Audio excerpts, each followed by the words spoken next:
In this video I'm going to show you how to make a classic bolero jacket with a puff sleeve, and for this jacket you will need some outer material, that's the shell. You need some lining, which could be nice contrast, and also some interlining. I'm not using any violin for it. Also make sure that your scale is correct, so you've got the right size printed off. There are 7 pieces. The only pieces that you do have to put together are actually your sleeves, and there are 2 sleeve patterns. One is the lining and one is the shell fabric.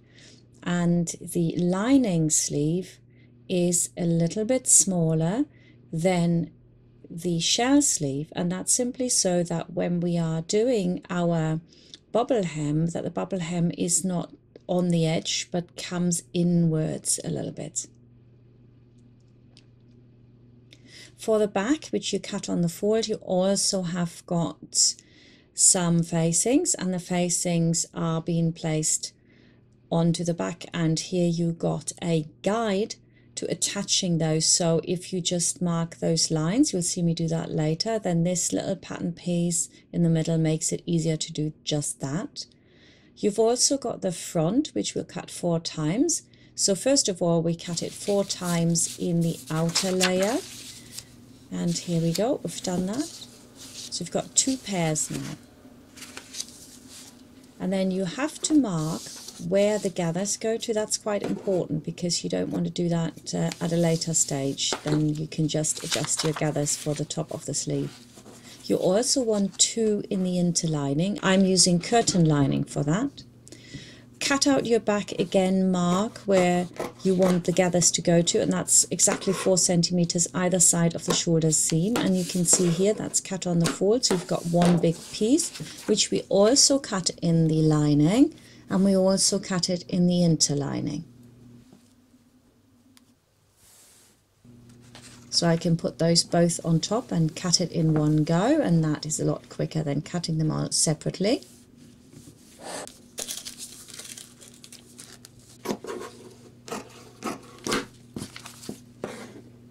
And now that I've done that, I mark again where the gathers go to, and I've got 1 in each one of the fabrics.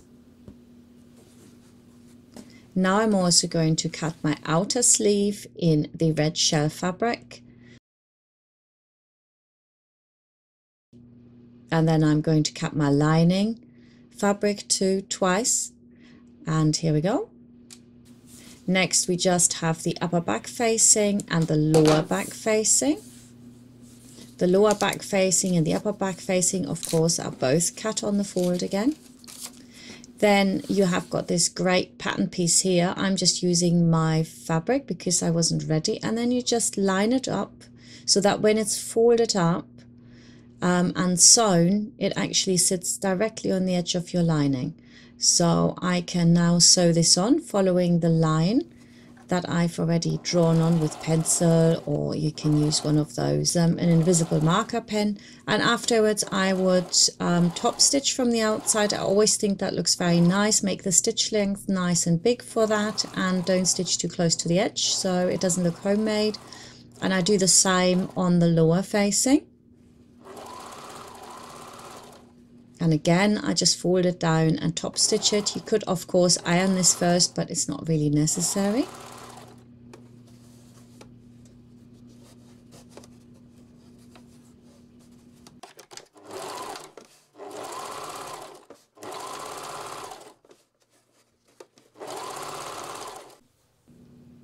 And I've also added my label to this. So if you've got your own label, you could put that label in.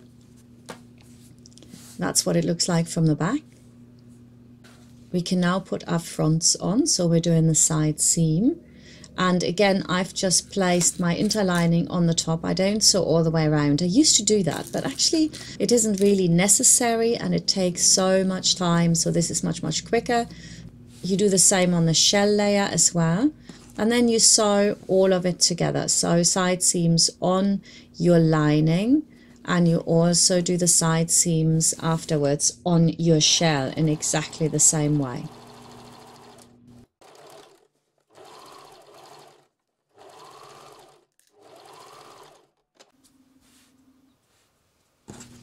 And here you can see me do just that. I've put them on top and you can see a bit peeping out. I have got my interlining on the back this time.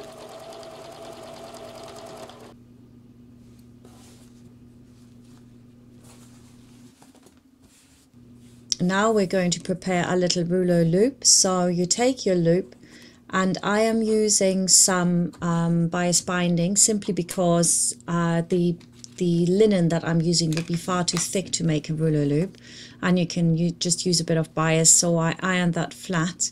You're going to put some piping cord in the edge of the fabric there, and then with the piping foot, which takes the piping cord exactly in there,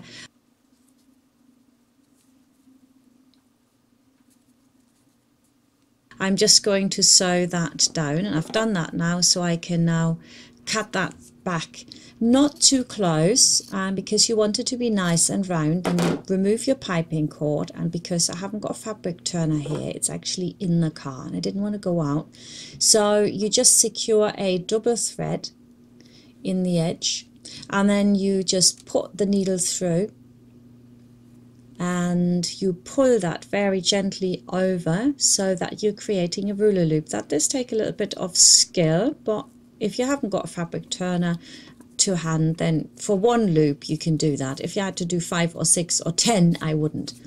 There's your loop.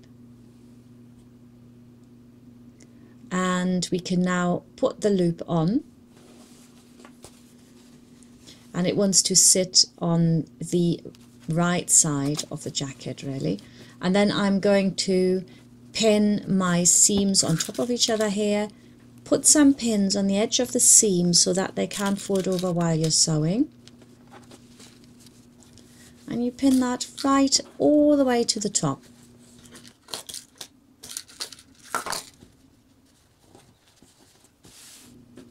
So then we're going to sew all the way around the neckline, front neckline, and all the way around. So you can see me doing that here. The only tricky part here is to get around the rouleau loop, and it might be a good idea actually to sew the rouleau loop on first so that you don't have pins in the way, because I can't move my rouleau loop out of the way now and it's very easy to catch it, so you might want to just run a few stitches over that first. So with the needle down, you want to turn and make sure that you are exactly on the centimeter again. So I needed another stitch there, and then I'm going down all the way around. And you can see my pins hold it nicely in place now, so it can't turn over the fabric, which is always really annoying when it does that. I usually just snip it if I have got a problem, but it's nicer if it's all nice and flat to begin with. Again, needle down, turn, and you're just going up to the neckline. Oops, I wasn't right in the right position there, so I've had to move it a little bit.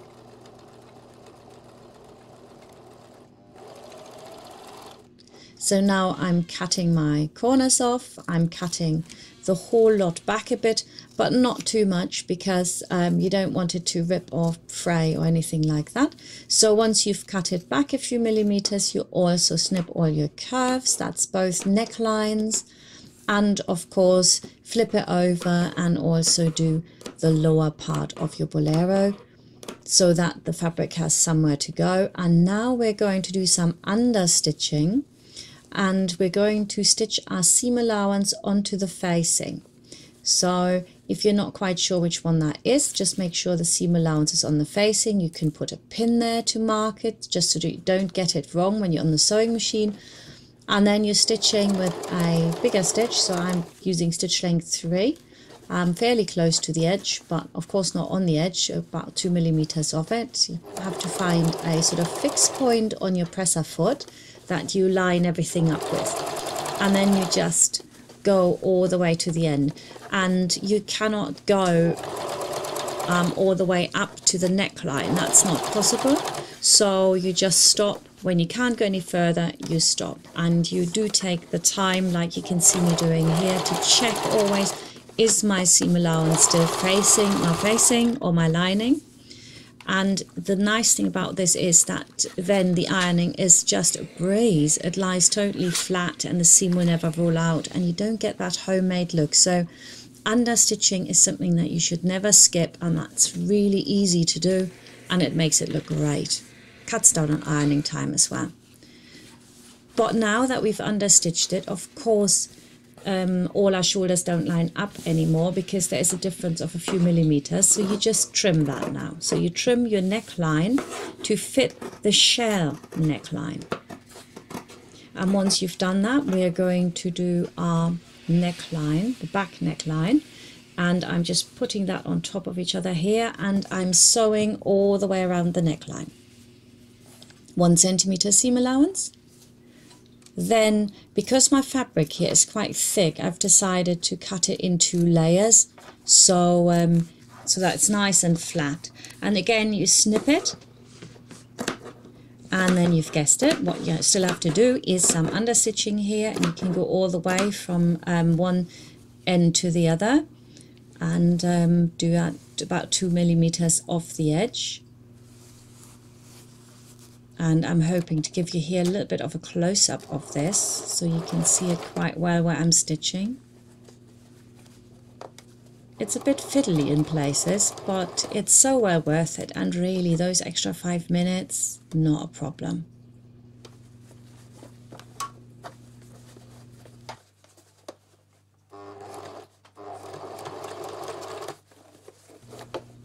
So you can see the second stitching line there, but it doesn't go through all of it, it just goes through the back of it, and then again it's really flat already, and I don't even need to iron it. It's just super. Of course I have ironed it now, so next step is just to close our shoulder seams.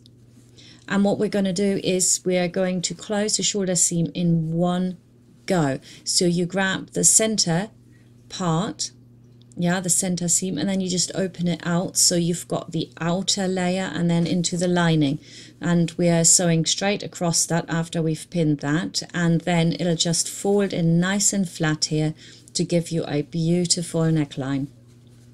Very easy to do. So we've sewn across it now. To make this not thick, you can finger iron your seam apart for starters, so you don't need to go to the ironing board necessarily for this. And then snip out the really thick parts of your seam, because they will get in the way and they will make it all a bit thick and hard at that point. Once that's ironed, it's really nice. So you can see how that sits together. And then I need to secure my armhole so that it's not pulling afterwards. So you secure it, make sure that it's nice and flat and nice and straight before you sew your sleeve in. And what I do is I just stitch around the outside, as you can see here, just to secure that. That's all I do, and I'm ready to do my sleeve. Now the sleeve has 2 parts obviously, and they are a pair. Make absolutely sure that you do have a pair. Now on your pattern, the actual lining is a little bit shorter, so it will look shorter, so don't worry about that. Just put them edge to edge, that's the main thing. I've improved on my pattern after I did this sample for you. And then you've got 2 snips of where you want to gather to, and the first one is 7 centimeters, but on your pattern it will exactly say how long it needs to be for your size. So I'm just using the 7 centimeters here, and I place that from one snip to the other, and also your snips on your pattern are further apart so that it gathers a little bit more. So, and then you use a triple zigzag stitch to secure your elastic on the seam, but make sure not to sew into the seam. You can do this as untidy and messy as you like, just really stretch it out and just sew it in, and that gives you an easy bobble hem. It's a very nice way to get a gather in the bottom. And then you've guessed it, I am also going to understitch this so that it comes out a bit flatter. It's not necessary to do that. You could leave this understitching out, but I always like it nice and flat. So if you find this too difficult because of the elastic, then just leave it, it'll sit nicely anyway.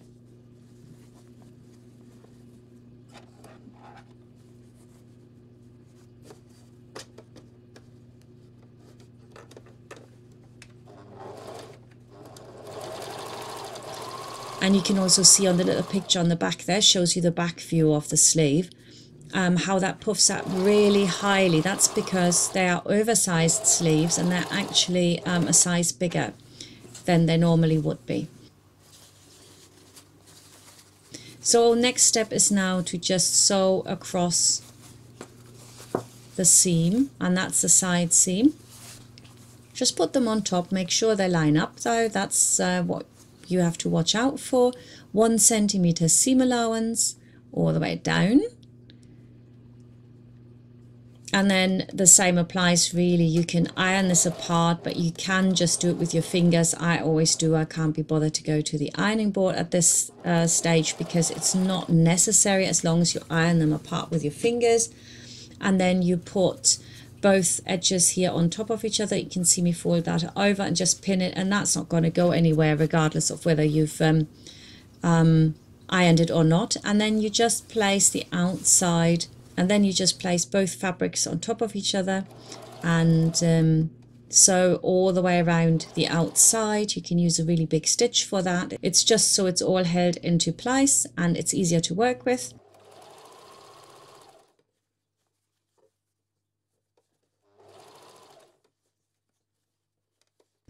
So we're now ready to insert our sleeves, and we're going to put 2 gather stitches into the fabric here, and they go from one side to the other, basically a long way, and you can see I have done that now.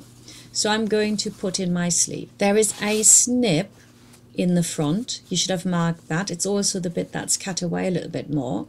I put that onto my right arm because it's my right sleeve. Go through the right armhole and hey presto, I know I've put it in the right way. Then I just secure the bottom with a pin, and I also secure the sleeve head and the shoulder seam with 1 pin.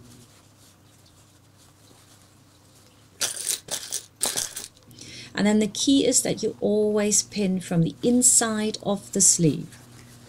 The amount of people I see pinning from the outside of the sleeve, it will simply not work. The key is to roll what you're pinning over your fingers, so you've actually got a little bit more fabric on the sleeve than you do on the outside, so that you've got space for your arm, because your arm isn't flat, it's a 3D shape, it's round, you want some little bit more fabric. So I'm bringing in the lower half fairly flat, so maybe that's about 2 pins from either side, and then I have a look, how much do I have to gather? Don't gather before, gather now, because you can see it, and you just pull until you've got the gathers just right amount. Okay, give it a little tug so I know that's right now, so I can secure those gathers again with a pin. And where you've got that snip, that's where your gathers need to start, and that's why it's so important at the beginning to mark that point that you want the gathers to go to. There's nothing worse finishing your jacket and realizing that the gathers in on one part of the sleeve come further forward than on the other one, because you will see it. You have to make sure they go exactly 4 centimeters from front to back, and then it'll look absolutely perfect. Just that little snip sorts that out. Give that another little pull, because a lot of people are struggling with putting a sleeve in, and that's why I left the whole sequence together so you can just see it in one go. So I haven't cut anything out, and you see the whole lot.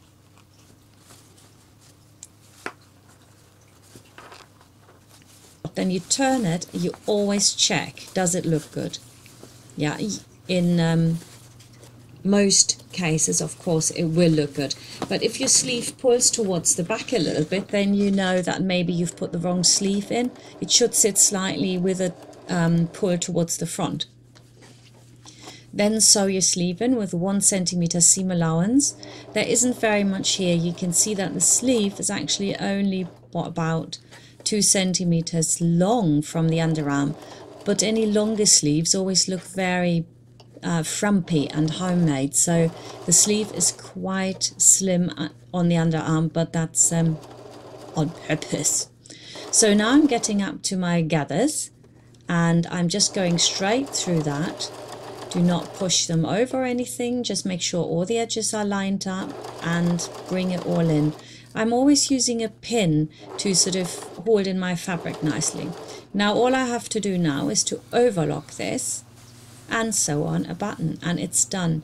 And to be fair, this is a beginner's item. If you've not made a jacket before and you want to try a jacket, this is a really good one to do. So I've just put my button on and I'm going all the way through. I have tried actually to find a strawberry button, but I couldn't find one, so I used this little pencil button, and I'm actually really liking it. I think it's lovely. So come back up, and then the important step here is to go one more time and then wrap the thread around your button, whatever button that might be, so that you secure it nicely. And then all you have to do is cut it off and your jacket is finished.